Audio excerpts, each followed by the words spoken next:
this dog a couple of years ago, and it was a staffy, and these people it was like a styrofoam Christmas tree with pins in it, and they had like toffees pinned to the styrofoam Christmas tree. And this dog just ate the whole thing, like pins and everything.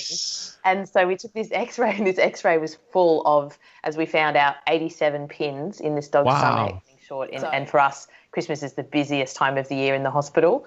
Our busiest day of the year is actually Boxing Day, and we'll see over 100 emergencies on Boxing Day. So it's really, really important that everything is in place, so that as we head into those days that we've got everything exactly running smoothly. Because when people come in and they've got their pets in that, crisis situation, it's that, they just need that experience to be so, so good, and for everything to go as quickly and as smoothly as possible. Because she used to just come home with animals, and we had I don't know if you guys have seen the movie Babe. It's like about a little pig. Love Babe.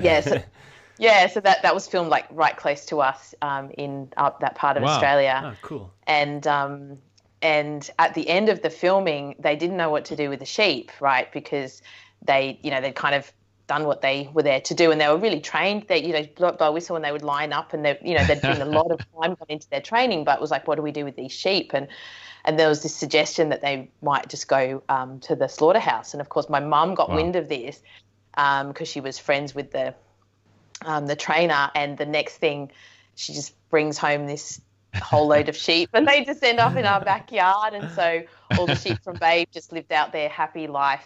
How cool is that? So yeah, it was pretty cool. And people's demand really for what they want for their pets. Once upon a time, if a pet was sick, a lot of the time people would decide, maybe not to go ahead, or maybe to put them down, to be completely honest. Whereas now people will say, what, my dog, I don't know, has cancer. I want to know what options are there for chemotherapy, or, what kind of cutting edge surgery can we do, or things like that. We had one dog in particular who I remember had been in a bushfire in northern New South Wales.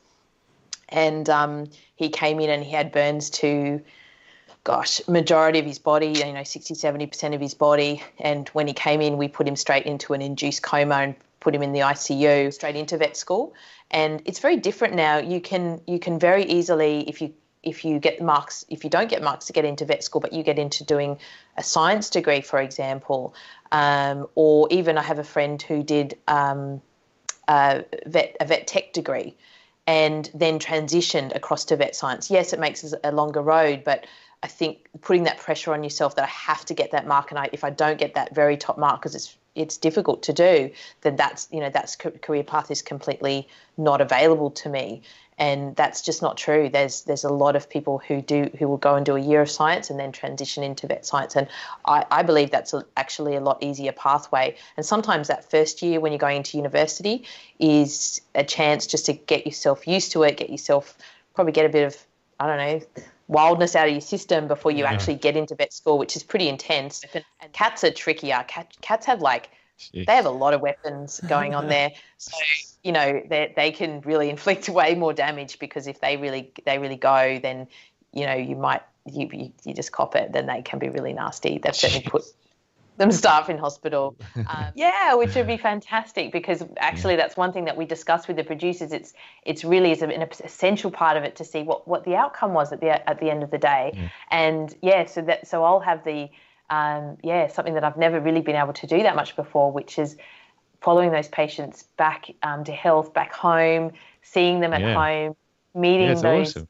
Pet owners down the track, and hearing about their journey. And that it's funny when you bring that up. That just makes me so excited. So so cool. You can see it in your face, just like, whoa, cool.